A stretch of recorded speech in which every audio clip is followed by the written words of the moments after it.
ভালো কাজ করতে একটু তিক্ততা আসে, ভালো কাজ করতে একটু কষ্ট হয়, ভালো কাজ করতে অনেক কিছু স্যাক্রিফাইস করতে হয়। কারণ মানুষের অন্তর এমন একটা জিনিস, সমাজের অধিকাংশ মানুষ যখন একরকম হয়ে যাবে এর বিপরীত চলতে আপনার কষ্ট হবে। সমাজের যখন রং ঢং খোলামেলা চলাফেরা আমোদ প্রমোদ বেড়ে যাবে, সেই অঞ্চলে থেকে আপনি নিজেকে গুটিয়ে রাখা এটা আপনার জন্য কষ্ট হবে। এই রাস্তা দিয়ে আপনি হেঁটে যান, আপনার অঞ্চলে তেমন কোনো প্রভাব পড়বে না। কিন্তু এই একই সময় আপনি ঢাকাতে, গুলশানে, ওই বাড়িধারাতে, বসুন্ধরা লেকের পাশ দিয়ে, অথবা আপনার কি বলে ওই জায়গাটা না যেখানে সব হোটেল আর হোটেল, খিলগাঁয়ের একটা জায়গাতে, বেলি রোডে, এই সব আপনি হেঁটে যান, আপনার ইমান গায়েব হয়েছে, গায়েব হয়েছে। এই সময় আপনি যমুনা ফিউচার পার্কে যান, আর এই সময় আপনি আপনার মহল্লা রাস্তা দিয়ে হাঁটেন, আর এই সময় আপনি আরো গ্রামের দিকে চলে যান যেখানে নির্জন কেউ নাই। এই তিন জায়গার অবস্থা আপনি কখনো এক পাবেন না, কখনো নিজেকে এক পাবেন না। এই যে মসজিদে বসে আছেন এখনকার অবস্থা, আর একটা কনসার্টে বসে, এই দুই জায়গার অবস্থা এক হবে। একটা পার্কের পাশে গিয়ে বসে, এই তিন জায়গার অবস্থা এক হবে। এই জন্য সমাজে যখন ওই পার্কগুলো ওই বেলি রোডের মতো, ফ্রান্স ইটালি জায়গার মতো যখন প্রত্যেকটা অঞ্চল হয়ে যাবে, তখন সেই জায়গায় একজন মুসলিম তার ইমানকে টিকিয়ে রাখা কত সহজ হবে। ওই জায়গাতে ওগুলো ছেড়ে দিয়ে মসজিদে বসা, এটা অনেক একটা কঠিন একটা চ্যালেঞ্জের ব্যাপার। পাঁচ ওয়াক্ত নামাজের উপরে থাকা একটা চ্যালেঞ্জের ব্যাপার। কেন বললাম জানেন? এটা আপনাকে বলতেছি না, আজকে এই যে নামাজের পরে এখানে বসে আছেন, এই তৌফিক আজকে আছে, কালকে হয়তো পাবেন, অচিরেই পাবেন না, এই তৌফিক থাকবেন না।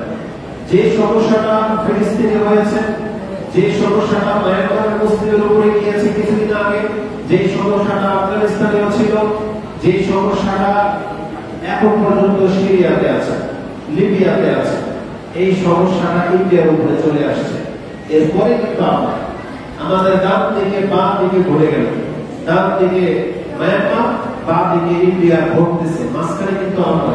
আর আমি দেখাতে চাচ্ছি আপনাকে এই সমস্যাগুলো প্রথমে মুসলিম রাষ্ট্রে শুরু হচ্ছে। এটা আল্লাহ সুবহানাহু ওয়া তাআলার ওয়াদা।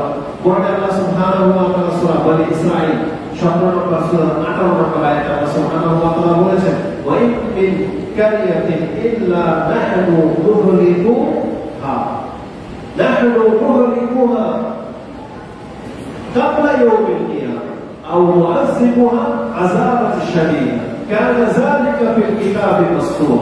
আল্লাহ বলেছেন কিয়ামতের পূর্বে আমি একটা জনপদকেও ছাড়বো না, হয় তাদেরকে আমি কঠিন শাস্তি দেব, অথবা আমি খুব বড় ধরনের আযাব দিয়ে তাদেরকে পাকড়াও করবো। আর এটা প্রত্যেকটা কান্ট্রির সাথে ঘটবে কিয়ামতের পূর্বে। কেন? কারণ আল্লাহ আমাদেরকে শুধরাতে চায়। দেখেন আমাদের ডানে ভাই কিছুদিন আগে মায়ানমারের মধ্যে প্রকাশ্য দেখা হলো, উলঙ্গ করে মুসলিম পুরুষ মহিলাকে মাঝখান দিয়ে ফেলে ফেলা হচ্ছে। আমরা দেখি কত ভয় পেয়েছি, স্ট্যাটাস দিলাম, দোয়া করলাম, কত কি আমরা কিন্তু ভুলে গেছি। এক বছর যেতে না যেতে আমরা ভুলে গেছি। ফিলিস্তিনের মধ্যে দিন শেষে সবাই মোবাইল নেয়, একটা করে মানে বাচ্চা, একটা করে মহিলা, ওই যে আত্মরুচি বেরিয়ে গেছে, মুখ মুখতেছে, একটা করে স্ট্যাটাস দেয়। কিন্তু এই ব্যক্তি আবার কিছুক্ষণ পরে বলে যায় যে ওটা একটা পোস্ট করেছে। কিন্তু ও যখন রন্ধন জায়গাতে আসে, নামাজের ওয়াক্ত হয়, তখন ওর স্ট্যাটাসের কথা বলে থাকে না যে আমি একটু আগে ফিলিস্তিন সম্পর্কে একটা পোস্ট দিলাম যে আমি এখন যুগের নামাজ দাঁড়াই, আমি কিছুই যখন করতে পারছি না, অন্তত দুই একটা সালাত আদায় করি, আমি নিজেকে বাঁচাবো, আমার মুসলিম ভাইদের দোয়া করি। এটা কি করে? বরং আমাদের যুবক আজকে কোথায় নেমে গেছে? তারা যুবক যুবতী যেগুলোতে ভালো লাগা মজা লাগা থাকে, তারা সেই সব কাজে লিপ্ত। তারা একাকার হয়ে রাস্তার মধ্যে রাত ভরে যদি বলে যে আসো যুবকরা, ভার্সিটির পোলাপানরা, মহিলা পুরুষ সব একাকার হয়ে যেভাবে আপনাকে মসজিদে বসা, যদি বলেন আজকে আমরা চলো ওই যে রাজপথে বসে থাকে, তারা বসে থাকে, মোমবাতি জ্বালিয়ে বসে থাকে, স্মার্ট করে মোমবাতি জ্বালিয়ে তারা রাস্তার মধ্যে মিছিল করার জন্য বসে থাকবেন, এমন লোক পাবেন। কিন্তু তাদেরকে যদি বলেন যে দুই রাকাত সালাত পড়ে আল্লাহকে ডাকো, পাবেন না। বরং আপনাকে কি বলতে জানেন যে হুজুরদের কাছে শুধু এটা ঘরে বসে থাকতে চায় মুনাফিকের লোক, দিয়েছে, সবকিছু ছেড়ে দিয়েছে, এরা শুধু তসবিহ নামা নিয়ে মসজিদে বসে থাকছে।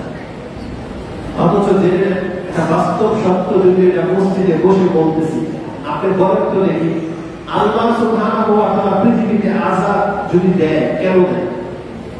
বলেন কেন দেয়? আল্লাহ তো বলেছে, কারণ বলেছেন পরে, কেন দেয়? পাপের কারণে দেয় না? তাহলে একটা রিজন হলো পাপ, যে আল্লাহ পাপের কারণে আযাব দেয়। তাহলে যদি আযাব যদি পাপের কারণে আসে, তাহলে এই পৃথিবীতে বিপর্যয় নেমে আসা, আযাব শাস্তি নেমে আসা, এটা কি আমাদের কারণে হচ্ছে নাকি তাদের কারণে হচ্ছে?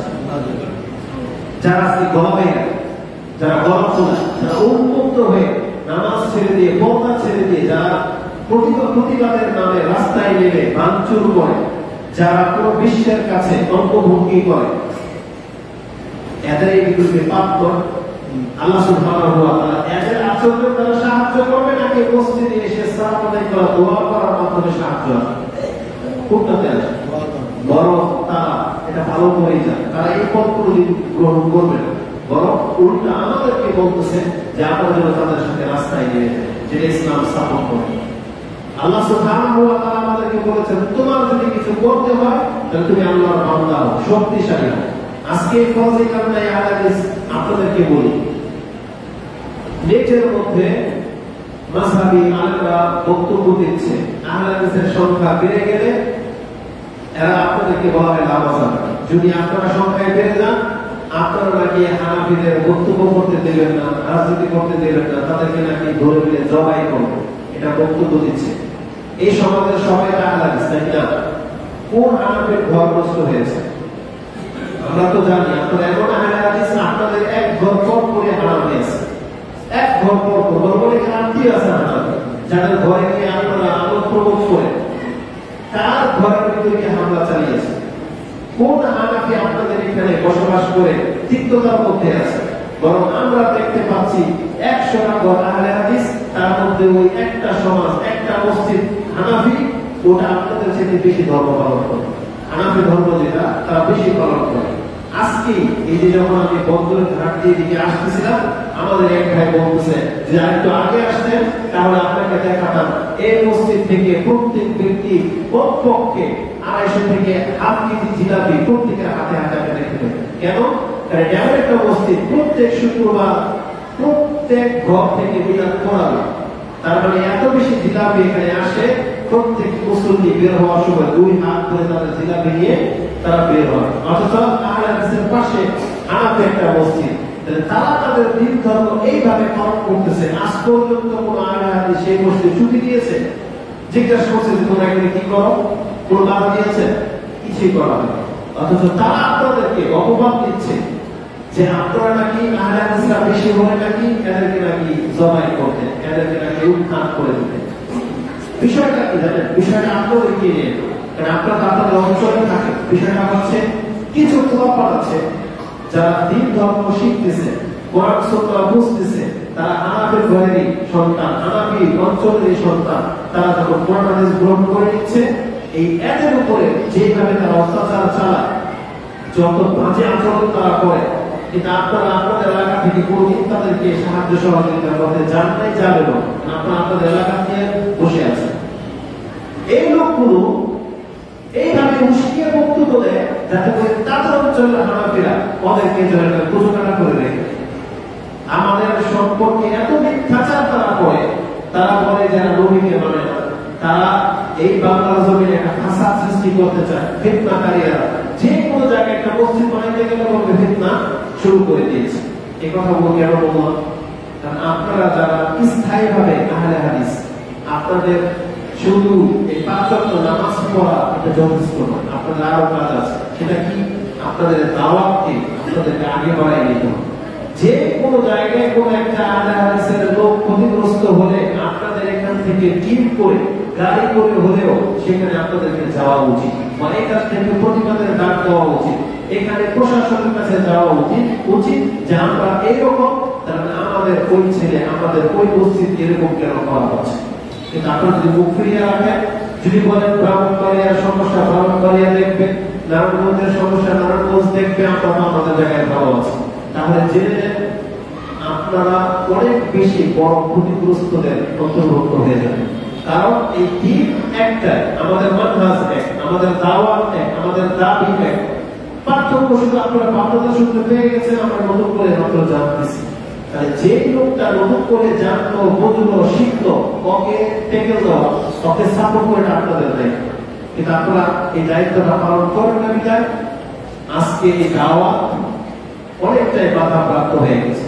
আপনার কাছে ধরে এই মদনগঞ্জের ভাইরা যখন একটা মাহফিল করার চেষ্টা করলো, হানাফি মসজিদ গুরু প্রত্যেকটাই গিয়ে বাধা সৃষ্টি করেছে, মাইক বাজাতে দেয়। এই যে কত এক মাস আগে ঘটনা না, তাহলে আপনারা চুপ করে বসেছিলেন কেন? আপনারা এতগুলো সমাজের লোক, এতগুলো মানুষ আপনারা নিজের আন্দাজ দাবি করেন, আপনারা কেন গেলেন না সেখানে? প্রশাসন লোককে কেন বললেন না যে আমরা এখানে থাকতে মাহফিল বন্ধ করে দিবে? এত বড় ক্ষমতা কার? ওই একটা আক্রোশীকে, একটা জহরাইকে আপনারা কিছুই বলতে পারেন। তাহলে এই যে ছেলেগুলা যে এই যে মানসুরনার দাওয়াত এই মাঠে নেমেছে, বাইতুল্লাহ মসজিদ করলো, তাহলে তাদেরকে যদি আপনারা সাপোর্ট না করেন তারা আগে বাড়বে কেমনে? বরং উচিত ছিল তারা আমাদের ভাই, আপনাদের পুরো টিম তো সেখানে নিয়ে যাওয়া উচিত ছিল। যে কে বাধা দিয়েছে? হুজুরকে ধরা উচিত ছিল যে কিসের ভিত্তিতে তুমি গিয়ে ক্লিকবাজি করেছো, কিসের ভিত্তিতে বাধা দিয়েছো, মাইকের তার কেটে দেয়। তাহলে এটা ধরে নিলাম দূরে আপনারা যাবেন না, কিন্তু আপনাদের আশেপাশের অঞ্চলে যদি এমনটা হয়, এটা কি মেনে নেওয়ার মতো? এটা কখনো মেনে নেওয়ার মতো বন্ধ হয়। জিওদা একজন ভাই, ও এই আহলে হাদিস হয়েছে, আপনাদের মানহাজ গ্রহণ করে নিয়েছে, ওয়াজ মাহফিল করতে একটা করেছে, তারপর বছর করতে দেওয়া হবে না। কিন্তু এই দিক থেকে কোন রকমের কোন সাপোর্ট, কোন ডাক হাত দেওয়া হয়। এখানকার যুবকদেরকে এক হতে হবে, এখানকার বড়দের লিডারদেরকে দাঁড়াইতে হবে, খোঁজ নেবে যে আমাদের কাছে যদি কোনো তথ্য আসে, মদনপুর থেকে মদনগঞ্জ পর্যন্ত কোন একটা জায়গায় যদি কোন আহলে হাদিসকে একটা ভুলের পোকা দেয়, আমরা তাদেরকে দেখে নিই। এটা হওয়া উচিত ছিল। তাহলে কি হতো? তারাও ভয় পেত, তারা অন্তত মসজিদের মধ্যে আঘাত করার ক্ষমতা রাখত। কিন্তু আজকে আপনি এটা করেন না বিদায় আজকে এত বড় সাহস তারা দেখেন। এখানে না হয় স্বল্প মানুষ, টাঙ্গাইলের মধ্যে বিশাল অঞ্চল নিয়ে আহলে হাদিস, ময়মনসিংহের বিশাল অঞ্চলে আহলে হাদিস, উত্তরবঙ্গের মধ্যে চাঁপাইতে, রাজশাহীতে, তারপরে বগুড়াতে, নাটোরে, পাবনাতে, বড় অঞ্চল নিয়ে রংপুরে, দিনাজপুরে আহলে হাদিসের সংখ্যা অভাব আছে? অভাব না। কিন্তু বাংলার জমিনের মধ্যে যখনই আহলে হাদিসের বিরুদ্ধে কোন একটা ষড়যন্ত্র দাঁড়িয়ে যায়, তার একটা হুঙ্কার কেন দেয় না? সব তখন ভুল, সব তখন চুপ। কেমন? আজকে নিজের দেশের মধ্যে আপনি আমি অসহায়, তাহলে এই দিনকে আপনি আগে বাড়াবেন কিভাবে? এই জন্য শুধুমাত্র নিজের বিজনেস, প্রপার্টি, সন্তান, নিজের সমাজ নিয়ে বসে থাকার সময় এটা না, বরং আপনাকে জানতে হবে, নিজের এই দাওয়াতটাকে আগে বাড়াতে হবে। আজকে আপনি ভাববেন না যে ইন্ডিয়ার উপরে যে বিপদ চেপে গেছে এটা বাংলার জমিনে আসবে না, আসবে, এটা বাংলার জমিনে আসবে। এই জন্যই কথাগুলো বলেছি যে মায়ানমার শুধু আমরা দেখেছি, কিছুই করতে পারি। ইন্ডিয়া আসলে আমরা এখন দেখতে পারতেছি, কিছুই করতে পারতেছি না। বাংলার জমিনেও ঘটবে, কারণ আল্লাহর ওয়াদা সত্য। আর আমাদেরকে করবে কারা? ওই ইসরায়েল থেকে ফিলিস্তিনি এসে করবে, ইসরায়েল থেকে ওই ইহুদি এসে করবে আমাদের ক্ষতি, ইন্ডিয়া এসে ক্ষতি করবে, লাগবে না। আপনার দেশে আপনার কি বলবো, নিজের কাজ, নিজের জাতিগত ভাইয়ের এই করবে, এই কবরবাজার পূজাদের এই করবে। আমাদেরকে ক্ষতি করে কারা করবে? ইন্ডিয়ার হিন্দুরা এসে করবে।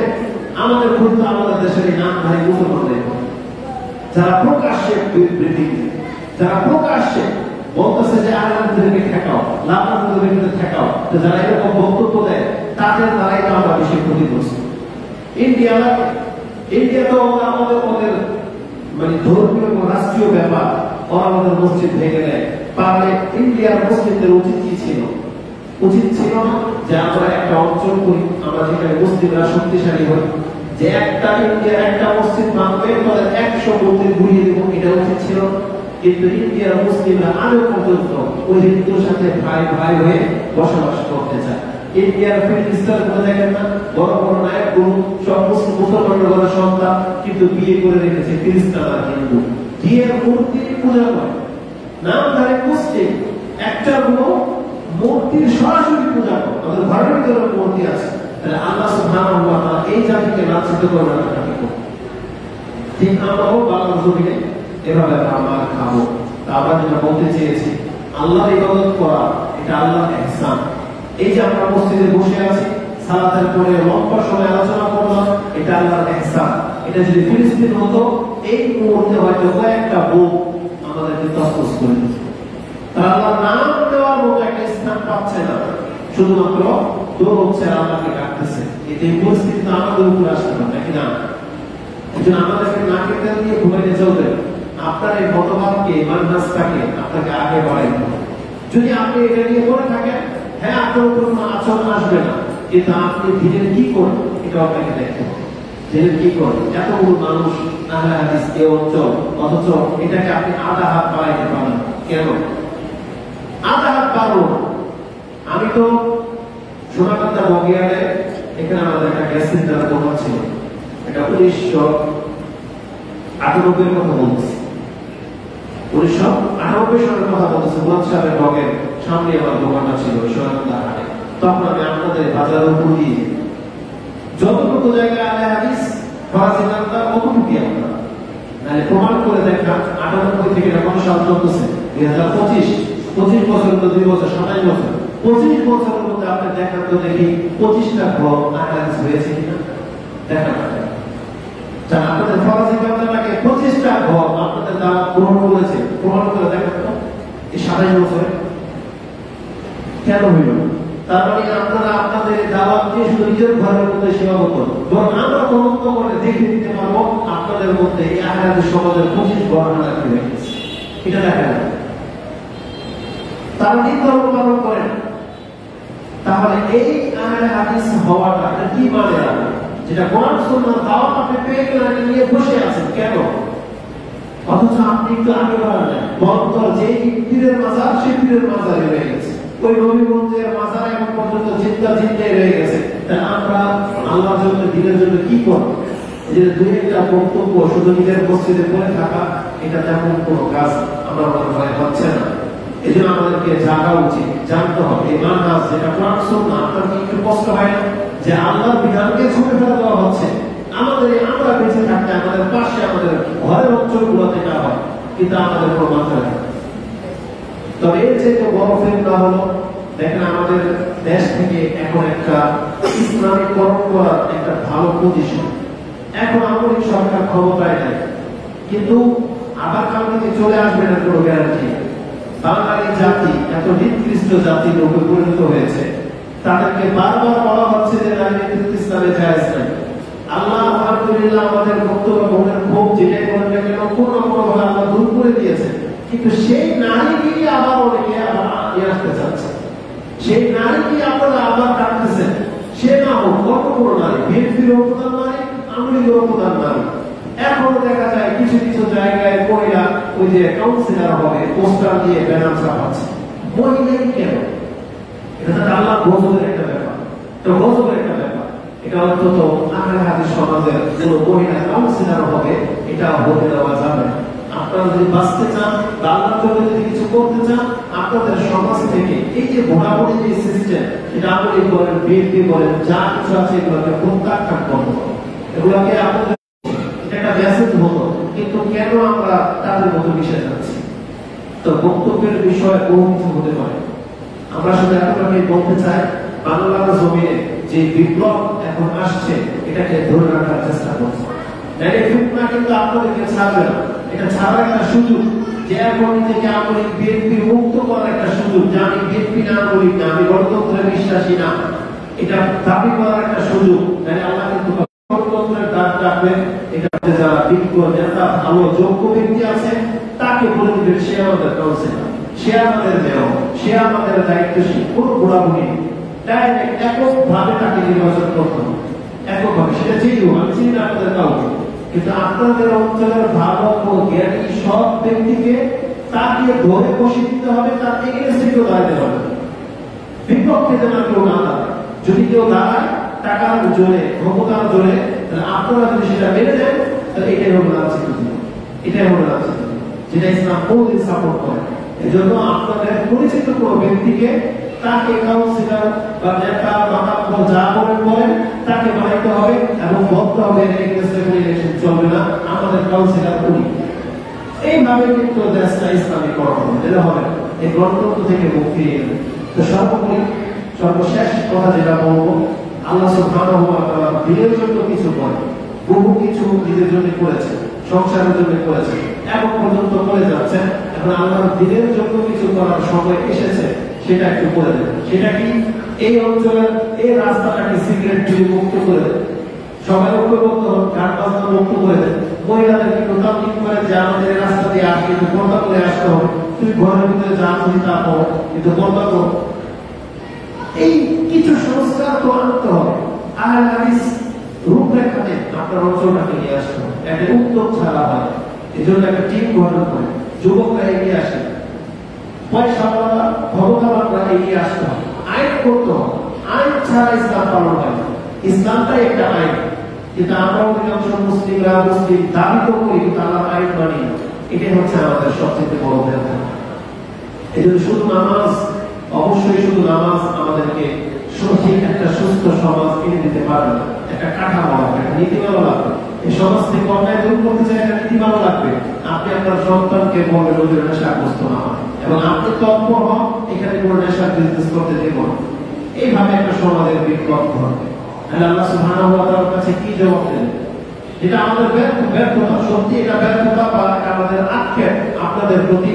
আমি এখনো যখন আসতেছি, ও তো নতুন আসছে এই এলাকায়, বুঝেই ভাই রাজশাহী থেকে আসছে, ওকে দেখাতে দেখাতে নিয়ে আসলাম বুঝেই ভাই, যে বললাম যে বন্ধ, এই যে আমরা আরেকটু পরে আহলে হাদিস এরিয়া থেকে আমরা শুরু করবো।